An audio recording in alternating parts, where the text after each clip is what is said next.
lights out, and we are racing. Somebody saw it at the back of the field. I think it might be Dev Wheeler, but we are racing here in Portimao in Moto3, and Rueda's absolutely nailed the start from that career first pole position. He's already 3 or 4 bike lengths clear of the field as they get the drop into the first corner. Alonso's been aggressive on the inside. He's immediately up in the second place. Kelso back from 2nd to 5th. Holgado got away very well too. He's now the inside of Alonso into 2nd place. Both of the Aspar bikes are well up. Esteban looks like he's gained at least 4 places. He's up the inside, or just been overtaken actually now by Ortola.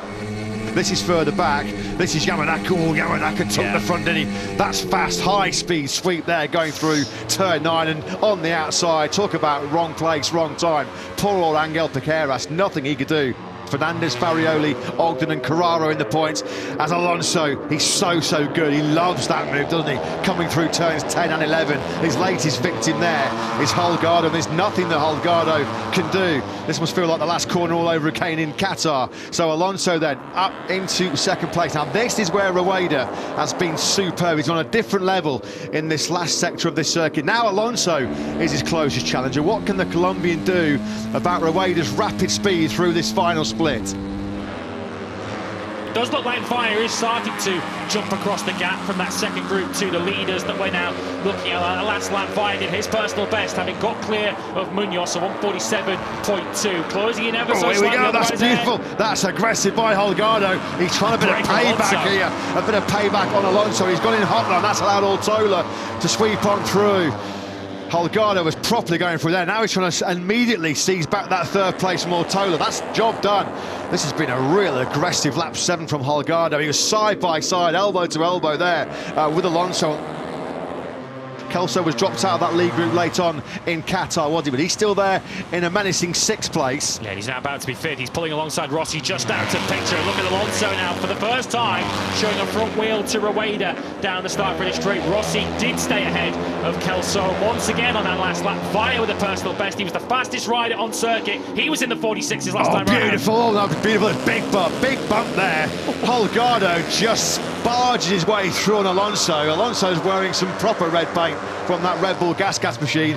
That's now twice in successive laps that Holgado has been really aggressive on the inside of Alonso. Well, he nudged him there. This time he has made it through with more than a little bit of a helping hand, I think it's fair to say.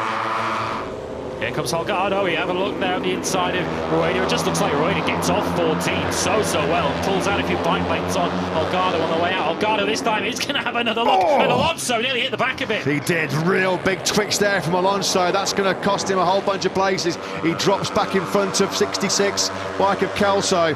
But yeah, he was close to tucking the front there, wasn't he, on the brakes into turn 3. I think he just had to let the brake off there and make sure he didn't run into the back of Holgado. Rueda's lead is 0.2 of a second, and Holgado just not in any shape to get close enough down this start-finish straight. Rueda and Holgado exchange 147.7. Here comes Ortola. That's beautiful. That's absolutely lovely on the brakes, down the hill. You have to make that inch perfect, and he did. And now Holgado's trying to give it back to him straight away. That's going to be really close. Whoa, dear me.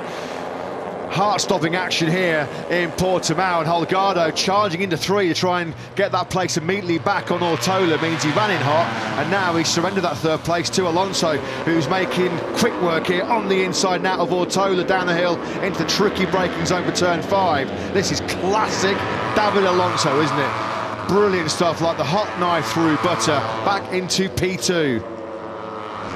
This was Alonso up the inside of Ortola, who's already shaking his head as he sees the 80 blipped past him. Yeah, this Pecca Bagnaia on the eve of this Portuguese Grand Prix said the number 80 bike, he just seems to have that something a little bit extra and something that little bit special in the battle. Now he's hit the front for the first time. So what can he do? Has he got the pacer now to really try and stretch out this lead group? First time then in this 19-lap Tissot Grand Prix of Portugal, Jose Antonio Rueda is staring at somebody else's rear tyre here. The World Championship leader, David Alonso, on course for a 6th career victory. He is now at the front, and once again it's into turn 10. You know what, he's so fast through turn 9. This must be the most laps David Alonso has ever led in a Grand Prix. He's won 5 of them already, but I think he's only led for a combined 12 laps across all of those victories, so he's not used to being the hunted, he's usually the hunter, and he might be about to lose the lead to Holgado, who once again has just got unrivaled top speed down this home straight. Well, Alonso was on the red paint there on the inside, and that cost him a lot of momentum as well, not just the fact that Holgado's got a rocket ship underneath him. That Red Bull gas machine is lightning quick, but Alonso was actually off the circuit there, and I think he just caught a drain ripple or something. Well, so far, Kelso has boxed so clever. He's been so smart, so intelligent, not willing to push that hard to take too much out of that rear tyre, knowing if he nursed it and conserved it for the end of the race, he might have something left. Coming through, saves Rueda on the inside of Alonso. Down they go through turn 14. The ride to keep an eye on here, though, is a 66 bike in the hands of 20-year-old Australian Joel Kelso, who on this lap has picked off Ortola and Via, and it looks like he's got the better grip on the rear of that Bay Motorsport KTM right now. Kelso will be 4th with 3 to go. And Rueda might soon be 1st as he now buries himself in the slipstream of Holgado. He's locked into the slipstream but can't do anything with it. Holgado's just got such punch down that straight, and Alonso now fights back against Rueda, back into 2nd place, but Holgado, despite the train behind him, was not threatened into turn 1. Full chat, 6 gears, you come over the blind crest then to start what will be the penultimate lap.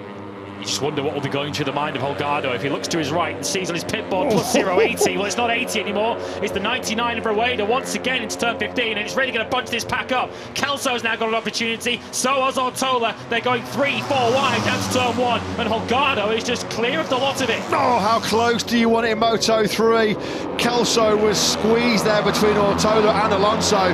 3 might have just had to roll off the throttle ever so briefly, and that's allowed Via to come through.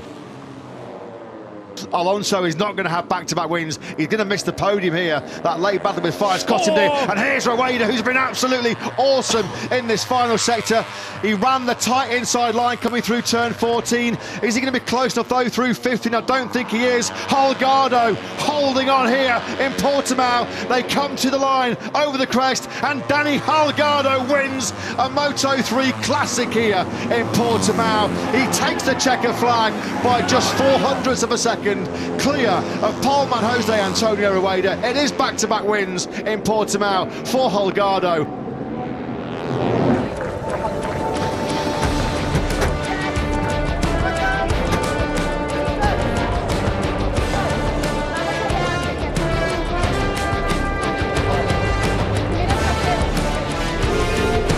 If you enjoyed that, there's plenty more to come. See you on track.